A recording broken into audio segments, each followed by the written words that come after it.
Assalamualaikum warahmatullahi wabarakatuh. Selamat pagi teman-teman semuanya. Salam sejahtera untuk kita semua ya. Baiklah, di sini kami perwakilan dari kelompok 1 ingin mencoba untuk menjelaskan atau memaparkan mengenai mata kuliah konservasi sumber daya pesisir. Kami dari kelompok 1 dari program studi pendidikan biologi Universitas Maritim Raja Ali Haji. Nah, untuk tak lama lagi kita masuk yuk ke perkenalan diri. Nah, pada kesempatan kali ini kami akan menjelaskan mengenai teori reproduksi berbagai spesies pada mangrove. Sebelum itu kita perkenalan diri ya. Pertama ada dosen mata kuliah konservasi sumber daya pesisir, yaitu Ibu Elva Oprasmani, SPD MPD. Nah, selanjutnya kita kenalan yuk dengan anggota kelompok 1. Yang pertama adalah Delta Optami dengan NIM 190384205004. Nah, selanjutnya ada Nurfaliza dengan NIM 190384205031. Dan ada siapa lagi ya? Nurhaliza dengan NIM 190384205030. Dan yang terakhir ada Reza Putri Pradiwa dengan NIM 190384205033. Nah, tanpa memperpanjang waktu lagi, kita masuk yuk ke materi selanjutnya. Nah, teori selanjutnya mengenai teori reproduksi berbagai spesies mangrove ini terbagi menjadi beberapa subtema. Yang pertama ada musim berbuah dan bentuk propagul. Yang kedua ada teknik penyemaian pada mangrove. Dan yang ketiga ada teknik penanaman mangrove. Serta yang keempat ada konsep kesesuaian mangrove dengan substratnya. Nah, kita masuk ke part yang pertama ya, yaitu musim berbuah dan bentuk propagul pada tumbuhan mangrove. Selamat menyaksikan teman-teman.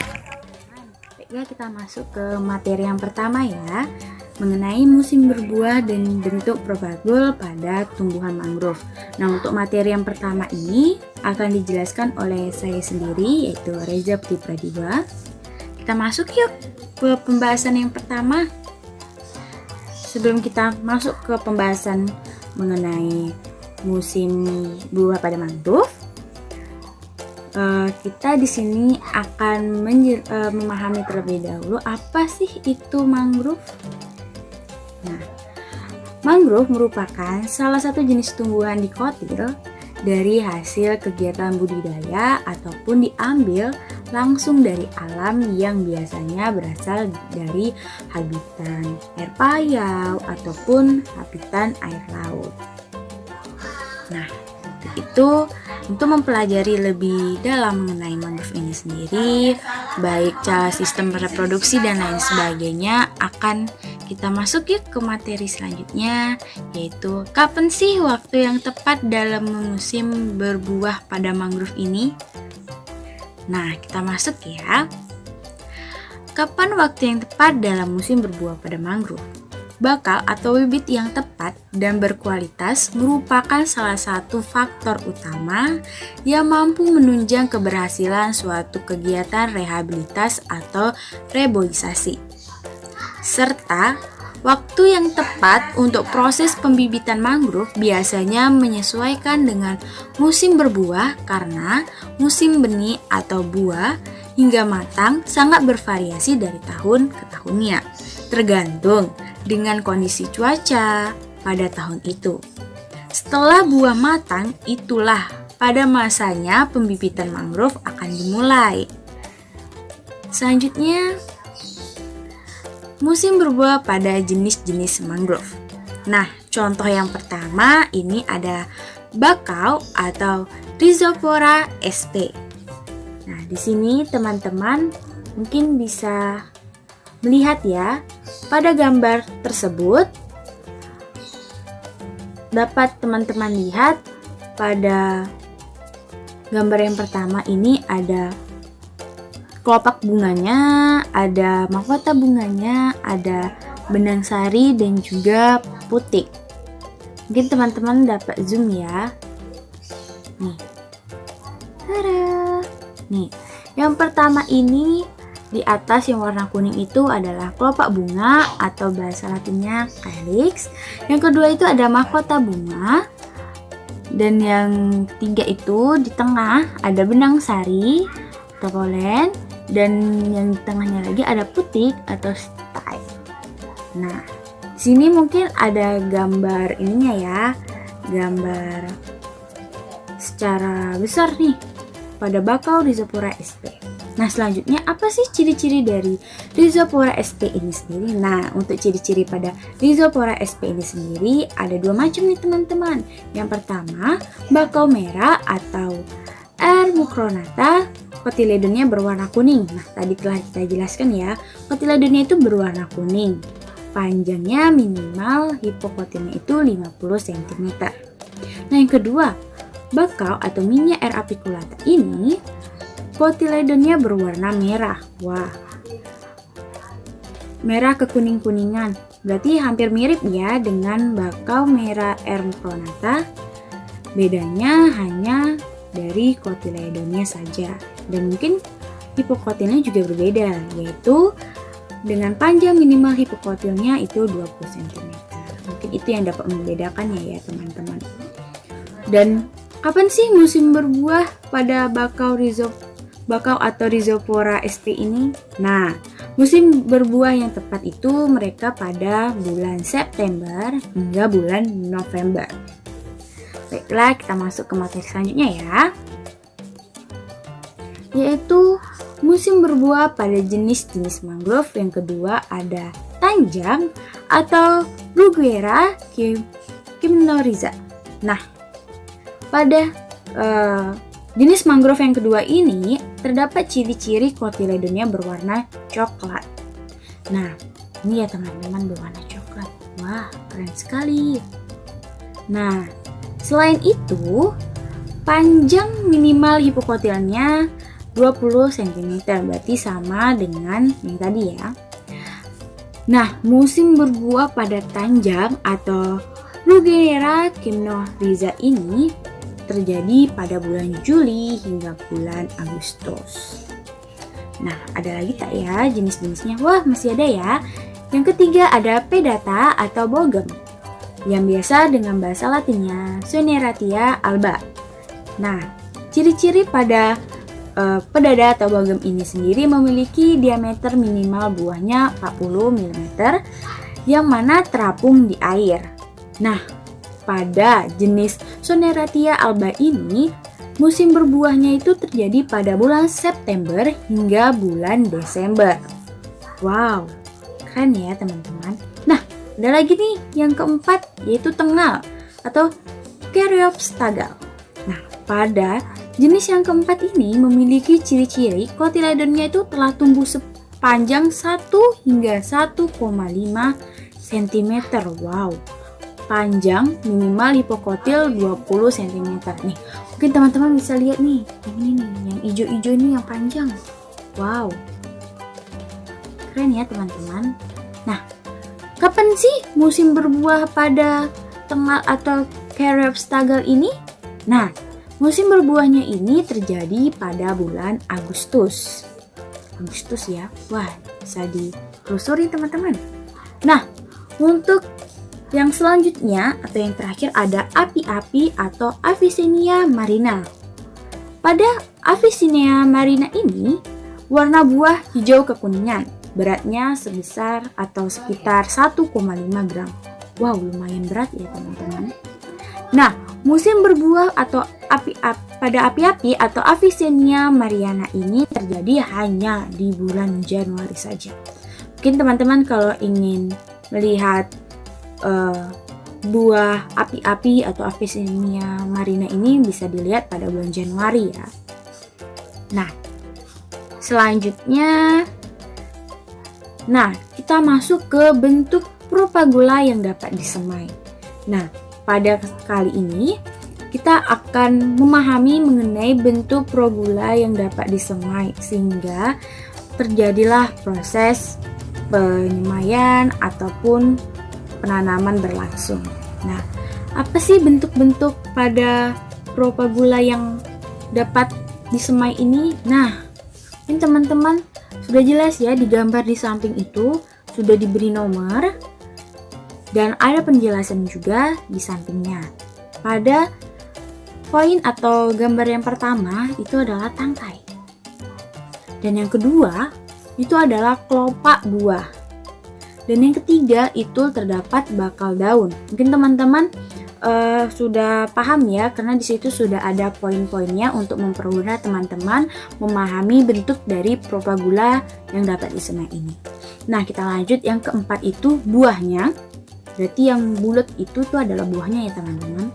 Dan yang kelima itu adalah keping buah.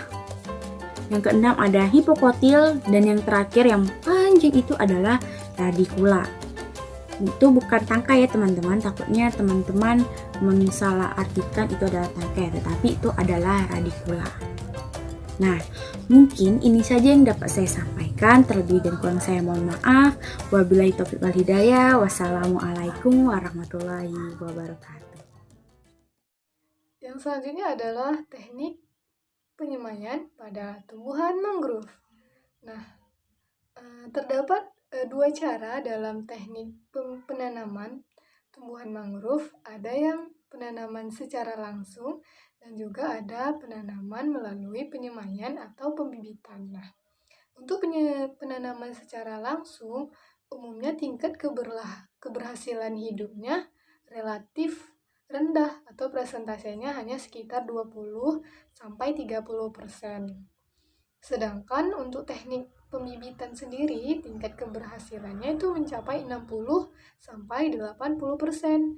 Nah, hal inilah yang dianggap penting sekali karena tingkat kelulusan hidup tumbuhan mangrove pada teknik penyemaian atau proses pembibitan lebih tinggi dibandingkan penanaman secara langsung.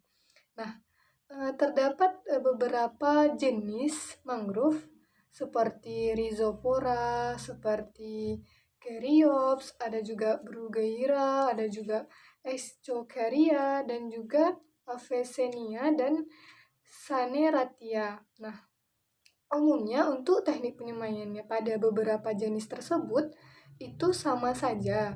Namun ada beberapa hal yang diperhatikan. Seperti yang pertama itu tingkat kematangan buah, usia mangrove, musim berbuahnya, dan juga kondisi lingkungan yang sesuai. Nah, adapun teknik yang pertama atau yang kita lakukan di awal yaitu menyiapkan media. Nah, media untuk pembibitan atau penyemaian pada mangrove itu adalah tanggul bekas tambak. Nah, jadi di mana tambak ini karakteristik hidupnya sama dengan habitat dari tempat tinggal induknya. Jadi disesuaikan dengan tempat induknya atau pohon induknya. Nah, media ini atau tambak ini kurang lebih harus didiamkan dulu selama kurang lebih 1 hari atau 24 jam.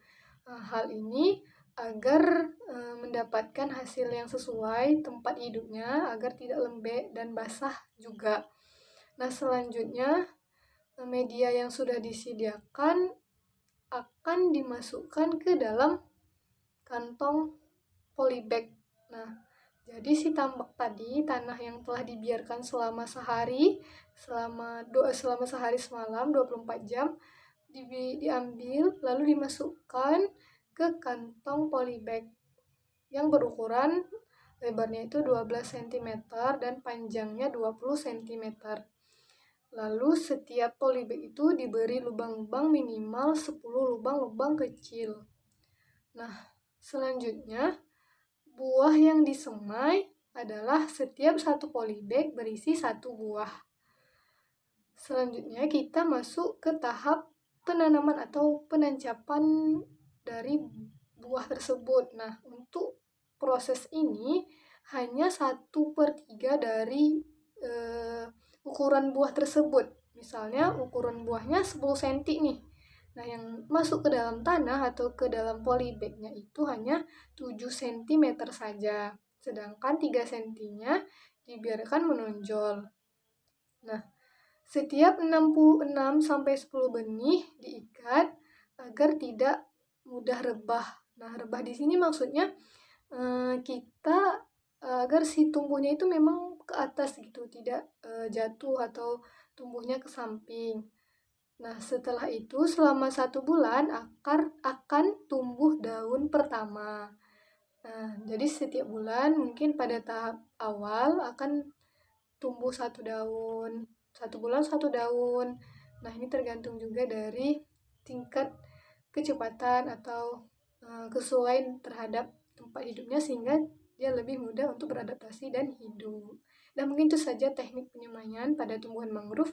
Kita lanjut ke teknik penanaman. Baik, materi yang ketiga yaitu teknik proses penanaman pada tumbuhan mangrove. Teknik proses penanaman pada tumbuhan mangrove itu ada 7. Yang pertama, ambil 1 bibit mangrove di benteng. Yang kedua, buka polybag yang menutupi sedimen dan akar bibit. Jangan buang polybag secara sembarangan, tapi letakkan polybag di atas ajir. Nah, yang ketiga, tanam langsung bibit mangrove ke tanah dengan cara melubangi tanah dengan cetok sedemikian rupa hingga lubang penanaman cukup dalam sehingga akar bisa bertahan dengan baik. Yang keempat, setelah itu ikat batang bibit mangrove ke ajir dengan menggunakan tali rafia yang telah disediakan. Yang kelima, timbun dengan tanah, jangan terlalu menekan tanah sehingga oksigen bisa dengan leluasa keluar dan masuk ke tanah. Yang keenam, ambil polybag yang terletak di atas ajir, kumpulkan menjadi satu di sebuah keranjang atau plastik. Selanjutnya, polybag bisa didaur ulang menjadi berbagai macam barang plastik daur ulang. Dan yang terakhir, tidak semua bibit mangrove harus ditanam pada saat penanaman, melainkan dipisahkan untuk tahapan selanjutnya yaitu penyiraman. Terima kasih. Assalamualaikum warahmatullahi wabarakatuh. Perkenalkan, nama saya Nurhani Zaris. Saya akan menjelaskan mengenai konsep kesesuaian mangrove dengan substratnya. Mangrove merupakan salah satu tumbuhan yang memiliki karakteristik dari bentuk-bentuk tumbuhan yang mana tinggal di sekitar pantai, muara sungai ataupun estuari dan juga delta yang bertempatan di tempat yang terlindung di daerah tropis dan juga subtropis. Yang pertama ada Rhizopora sp. Rhizopora sp adalah salah satu genus dari famili Rhizoporaceae. Genus ini terdiri dari beberapa spesies. Berikut adalah spesies-spesies yang tergabung dalam beberapa genus Rhizopora sp. Yang pertama Rhizopora apiculata. Spesies ini umumnya tumbuh pada tanah berlumpur, halus, dalam dan tergenang pada saat pasang normal. Selanjutnya ada Rhizopora mucronata. Rhizopora mucronata tumbuh pada areal yang sama dengan Rhizopora apiculata, tetapi lebih toleran terhadap substrat yang lebih keras dan pasir. Selanjutnya Rhizopora stylosa. Rhizopora stylosa tumbuh pada habitat yang beragam di daerah pasang surut dengan substrat lumpur, pasir, dan berbatu. Sekian dari saya. Wassalamualaikum warahmatullahi wabarakatuh.